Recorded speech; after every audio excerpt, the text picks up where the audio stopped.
Hey guys, Tbull here. Today I got 10 more tips for new players in World of Warships Legends. Tip number 1, zoom out in between shots. Going to be very tempted as a new player to stay zoomed in as you pull the trigger. You're going to want to watch those shells flying through the air. They take 5 to 10 seconds a lot of times to get down range, and they look pretty cool flying around, so I understand the temptation. You're going to want to naturally stay zoomed in and keep track of those shells. Now, it can kind of help you as you're learning how to aim, to really focus on that. But as soon as you can, have it in your mind that you want to break that pattern. You want to zoom out, ideally, in between every shot, and then look around. Either check the map, see what's going on the map. Your game awareness will go up that way, or lock the guns. We'll talk about gun lock here in a minute, but lock the guns, or just look around. Check the enemy's health, check your team's health. That'll help you understand who needs help on your team or who on the enemy team you should be focusing, because you want to take the low health ships off first.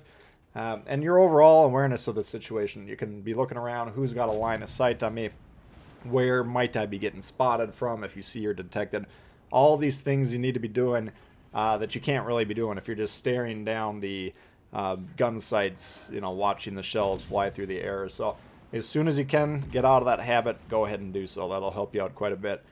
Tip number 2, we might as well talk about gun lock now, since I just referenced it. And a lot of people always ask me, how do you use gun lock? They see me using it constantly throughout the matches. You got to go to controller preset number 3 or 4 on the controller options. I use controller preset 3 personally. You put that on, then you can click the left joystick, and that'll basically, if you look on the diagram in the bottom of the screen there, you'll see that dotted line. Once you engage the gun lock, that dotted line, that'll be where basically you're looking at currently when you engage the gun lock with the camera, and your turrets will travel to that position, and then once they get there, they'll stay in that position until you unlock the guns. So you can lock the guns, then you can look around, you can be checking the ship's health like we just talked about, or you can do whatever else. And then when you decide, okay, I'm ready to fire the guns, either they're reloaded or you finally have a target that you've acquired, they're ready to go. You don't have to wait for the guns to spin back in a position just to catch up with you. So you get more shots off, damage per match will go up, and your awareness will go up because you got the freedom to be looking around without any penalties to your damage per minute. Tip number 3, the point blank torpedo run, or as I call the suicide torpedo run, or suicide torpedoes. Take that out of the playbook, or at least minimize it. You can use that play successfully once in a while, but for a lot of destroyer players, that's the only go-to play. That's all they have in the playbook. And what they're going to be doing is they're going to be dying way more often than they need to be dying. And even though they might be hitting the torpedoes with more regularity, you don't want to have the idea in your head that trading your destroyer, even for a battleship, which has a lot of HP, you might be tempted to say, wow, I got rid of all that HP in that battleship and I just traded, 10,000 HP with this destroyer. That's the wrong way to look at it. The destroyer is far more valuable in most cases than the battleship is. So don't be thinking to yourself, all right, I sunk a big mean battleship and all I had to do was throw away this piece of junk destroyer. That's looking at it the opposite. So destroyers, your win rate, your teammates, everything's going to be improved if you stay alive longer. So what you want to be doing is keeping an eye on that blue ring on the map. If you keep the red ships out of that, then they're not going to spot you. You can launch those torpedoes from safety without getting spotted. It's going to be less accurate in terms of torpedo strikes, but in terms of keeping your ship alive, which is far more valuable, that's going to improve dramatically. So don't be torping point blank range every single time you're torping. Save that for very special instances where you got a lot of HP and you can take a little bit more risks. Tip number 4, start saving your camos early. You got to be acquiring these camos for your ships as you play the game. You had to get them just through daily missions or whatever. And you might be thinking, well, I might as well use them, but you're not going to really be gaining a lot of benefit from the camos early on, especially until you understand the vision and the vision mechanics of the game and stuff like that. So I would say just hang on to them. What you probably don't understand is that when you save those camos, you can combine them into a permanent camo for your ship.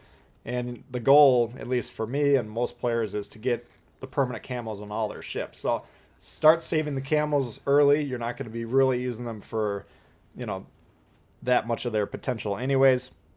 So might as well save them. And then once you do understand how the camos work a little bit better, then you'll have a bunch of those Camels saved up naturally, and you can start making the permanent Camels for all your favorite ships. So just go ahead and start saving the Camels, and you'll thank yourself a little bit down the road.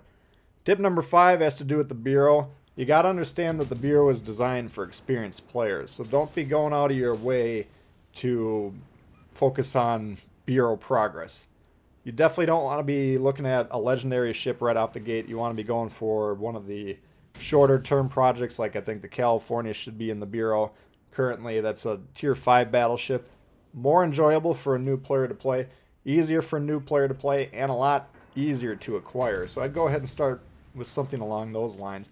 Legendary ships, yeah, they're cool when you get them, but the service cost, the cost to load into games with those, much higher, so you can actually go bankrupt in terms of credits if all you're going to be doing is playing these legendary tiers.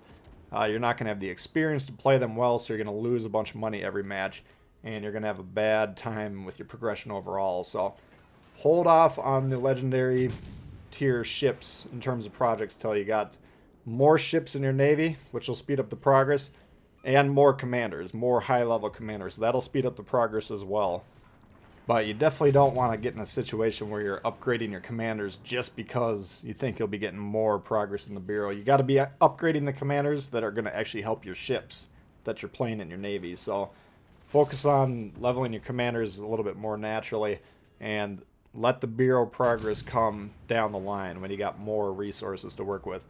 Tip number 6, shooting destroyers is probably the most important thing, one of the most important skills in this game for sure. You cannot be a good World of Warships Legends player if you don't shoot the destroyers, either because you're unwilling or unable. So my tip is practice shooting the destroyers right out of the gate, and a great way to do that is load into those AI matches and just target the destroyers. Start off with the ones that'll spawn right in front of you. Those will be the closest ones to you. Once you get a practice with those and you become comfortable shooting them, then start shooting the ones that might spawn, one spawn over from you, like if you're on the left. Shoot the ones that spawn in the middle, and then as you get better, start shooting the ones all the way across the map at the max firing range. You're going to be saying to yourself, you can't hit these. Come on, sure you can. You just need to practice. Doesn't matter if you're in a battleship, cruiser, destroyer, you got to have the skills and you got to have the confidence to be shooting those destroyers, because that's going to be how you're going to win a lot of the games. If you kill the enemy destroyers, you should win that game. If you let them get away because you don't shoot them, you're probably going to lose. So you got to practice. Speaking of winning and losing games, domination mode is won by capturing bases. That's tip number 7. A lot of players, they'll load into every single game. It doesn't matter what game mode they're in. All they're thinking about doing, sinking the enemy's ships. If you're in domination mode, that's the game mode with the multiple caps all over the map. You got to be capturing and controlling those. If you don't, your win rate is going to go through the floor. You're going to lose a lot more games than you're going to win, and your teammates that are trying to win the game are not going to appreciate it that well. So it doesn't mean if you're in like a battleship that you should be pushing the caps aggressively, trying to capture them yourself, but every ship in the game should be supporting each other with the goal, how do we capture and control these bases? Destroyers, primarily responsible for getting on the caps and controlling them. Cruisers, primarily responsible for countering the enemy destroyers. Battleships, primarily responsible for countering the enemy cruisers. So if you're all working together, basically what you're doing, everyone's working together to support the ships, the destroyers that are capturing the bases, keep them alive from the enemy ships that are trying to kill them, and kill the enemy destroyers. If you're doing that all in unison, that's when you're going to have a lot of success in domination mode. Tip number 8, in general, and this one kind of goes hand in hand with that, but in general, prioritize the destroyers first in terms of target selection, then the regular cruisers, then the battleships. Now, as you get further along in the game, you'll start seeing radar cruisers at higher tiers. Those are as important as the destroyers to kill. But to start off with, keep it in your mind, kill the destroyers first, kill the cruisers, then the battleships. Most players have that flipped around, and it's poor target selection. Doesn't help you win games. Battleships, yes, they can do a lot of damage and kind of spikes. They do a huge salvo here and there, but they shoot much more slowly, and they take a lot longer to kill in general. So trying to remove the guns as quick as possible, that's going to be more valuable. The cruisers, over the course of a match, should do more damage than the battleships. More reliable damage if they both stay alive the same amount of time. And the cruisers, a lot easier to kill. So because they're doing more damage, you know, on paper at least, than the battleships, and because they're easier to kill, go ahead and take the cruisers out first. The destroyers, they're the ones that are going to be trying to capture the bases. They're going to be the ones spotting your team. They're going to be launching the torps, and they're going to be basically winning the game if you don't get rid of them first and foremost. So destroyers first, then the cruisers, radar cruisers in particular, if those are around, then the battleships. That should be, in general, the order. Tip number 9, each day there's a free blue crate in the store. What you do, you just go to the store tab from the main page, you know, when you load in the game, and then the first page it'll say featured. There's a free blue crate every day. Now there's nothing too wild in there. You get camels, credits, boosters, things of that nature, but over time it's all valuable to get. And you can also get patches and insignias. That's where people are getting those to customize their look on the score page. So be sure to grab those every day, and those rewards easy to get and they're valuable over time.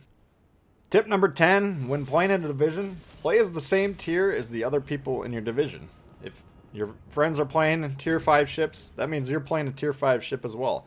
Don't have this macho attitude thinking I'm so good at the game I can play with my buddies who are in their tier 5 ships, but I can be in a tier 4 ship, and if we get into a tier 6 match, it doesn't matter. No, you're putting your whole team at a disadvantage. Nobody appreciates it, and everyone's kind of laughing at you. We call it fail platoons, people that just don't understand this basic principle. So very easy to fix if you're making the mistake. Just play the same divisions as your friends are, and you'll have a lot more success playing in divisions. Anyway, that'll do it for that one, guys. Hopefully you did enjoy the video. If you did, please hit the thumbs up. If you're new to the channel, consider subscribing. We got lots of World of Warships coming all the time. Questions, comments, leave them below. I'd love to hear from you guys, and we'll see y'all later. Peace.